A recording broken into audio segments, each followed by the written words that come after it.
Good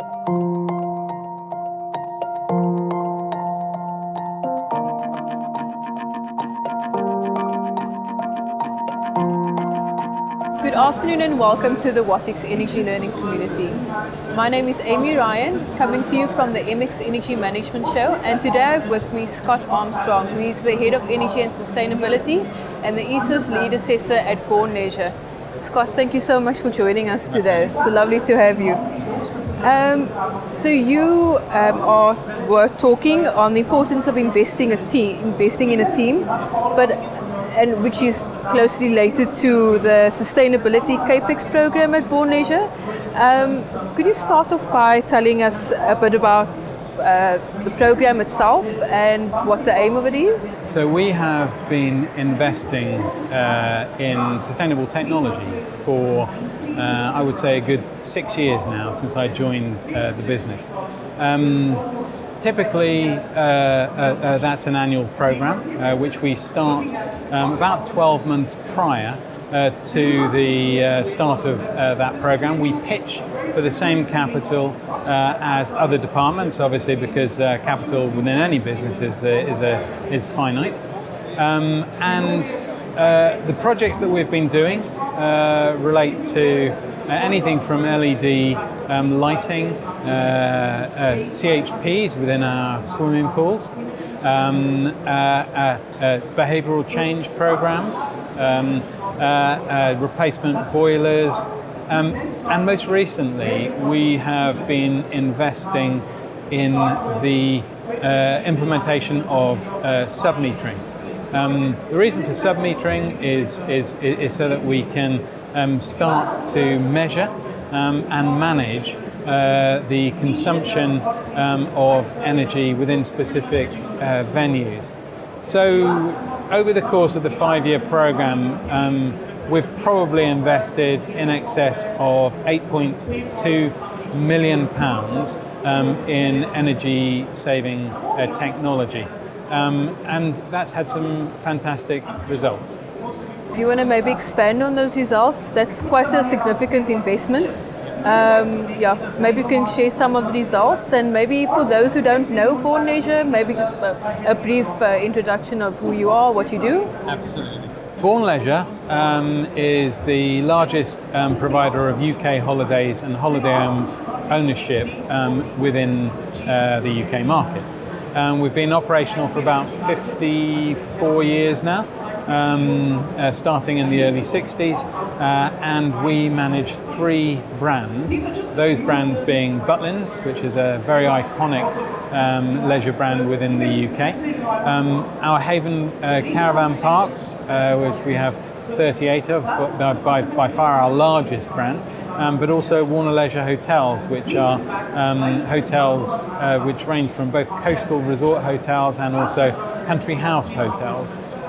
So that's the business that we are in. The results of the CAPEX programs have been pretty phenomenal, actually. So if I go back to 2010, our electricity consumption was around about 210 gigawatt hours a year.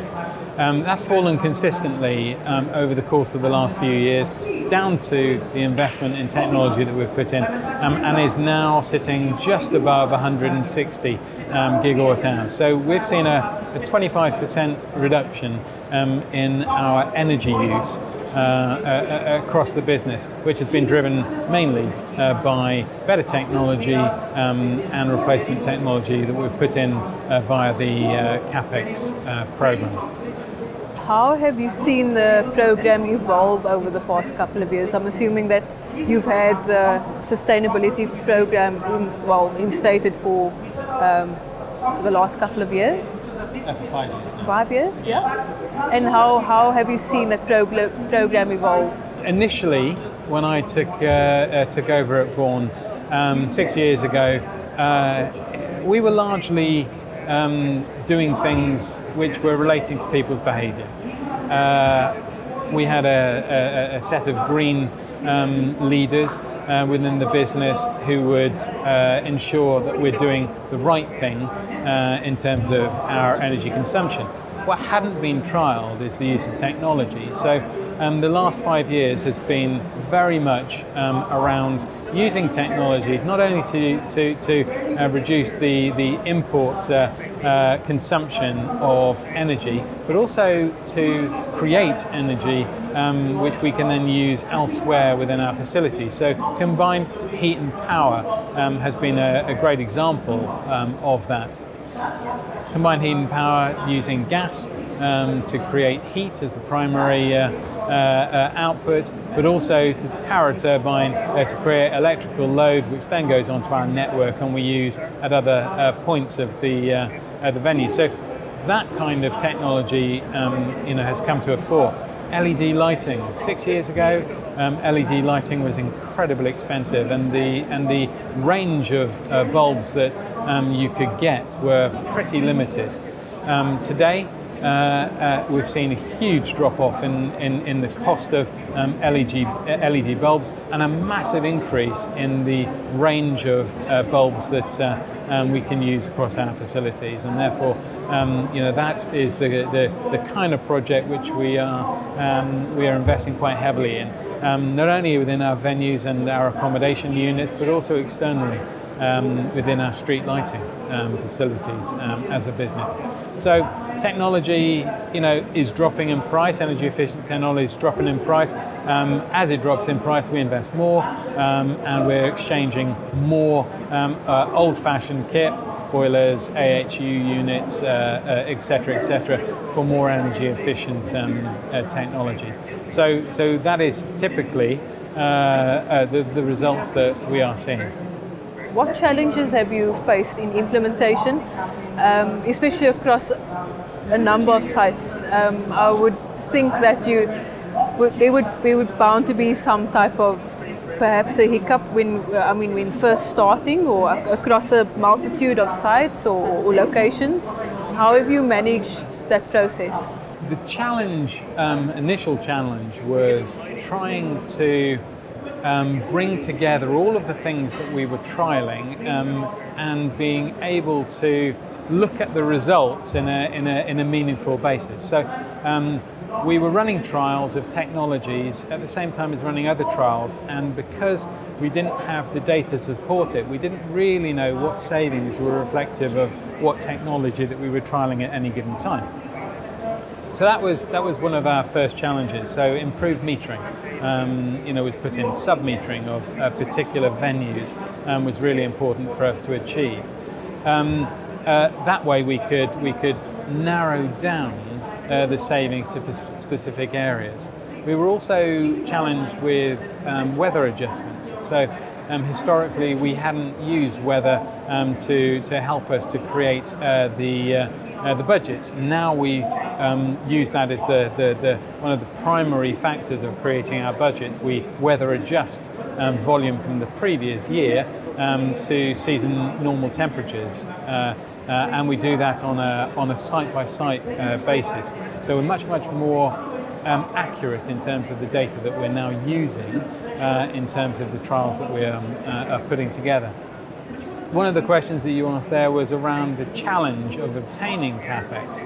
As I explained at the beginning of this interview, CAPEX comes from a finite pot of money. I have got to pitch for the programs and the technology trials that I want to do. My ROIs have got to stand up against other people who are pitching for the same money. So with sustainability, if you can take consumption off the base load, then that has a really powerful message in terms of investment. Because once you take it off, it's off for good. Just going back to your presentation of investing in a team, this is a topic that I was quite excited about and quite excited about broaching in this interview. Can you tell me what advice would you give other large companies about investing in a team that is not only fit to meet existing sustainability objectives, but also able to introduce innovation in sustainability? And what has been Bourne Leisure's experience? This was absolutely the subject of my presentation earlier on today at the conference. We have taken a view that investing in team, giving them training, knowledge and the tools to do the job is going to deliver savings which are equally as significant, if not more significant, than the technology that we're putting in place. So this year we took an opportunity to train one person from every single one of our operational sites to an EMA Level 2 standard, Energy Managers Association Level 2 standard. The investment that we put into them was basically running a 2-day course at one of our sites for 60 plus team members. And at the end of that course, they got a certification which they can actually put against their CVs. We have trained them to a certain standard. What's actually happened as a result of that training has been pretty phenomenal. We have seen teams of people now starting to engage cross-brand, working with technologies, working with behavioural change programs in order to deliver big reductions in terms of consumption. Last year, on the back of our CAPEX program, we achieved our lowest ever usage of energy.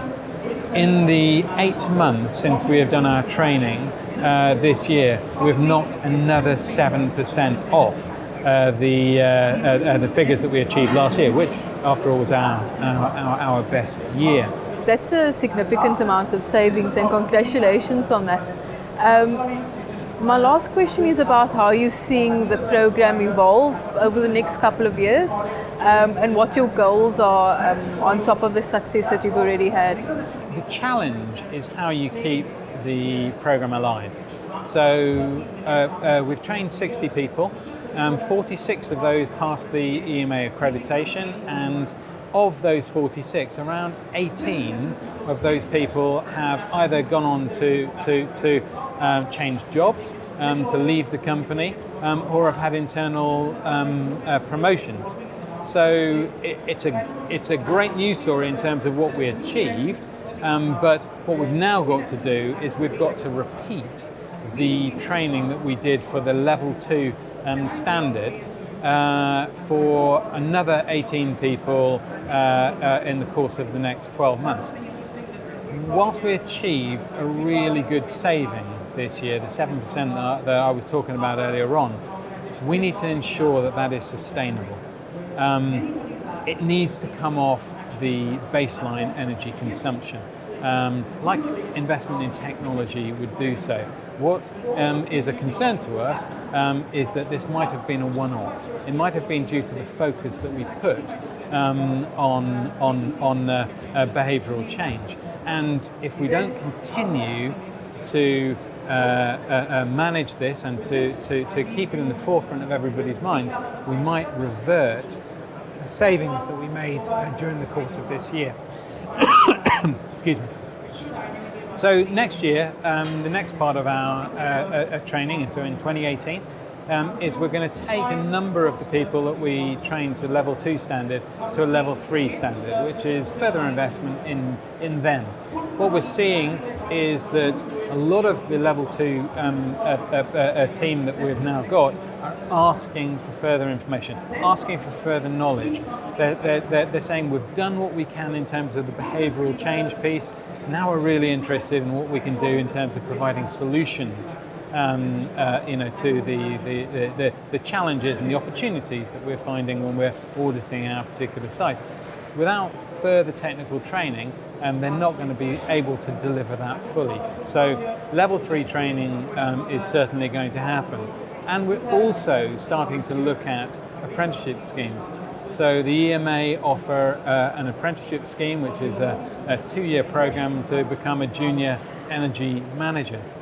Bourne Leisure themselves are part of the apprenticeship levy, which came into place this year, and therefore we are looking for accredited courses that we can assign some of that levy against. We think this is a great opportunity to develop the team of the future through an apprenticeship scheme, the junior energy managers, and hopefully that is going to give us succession as we move into 2018 and further beyond.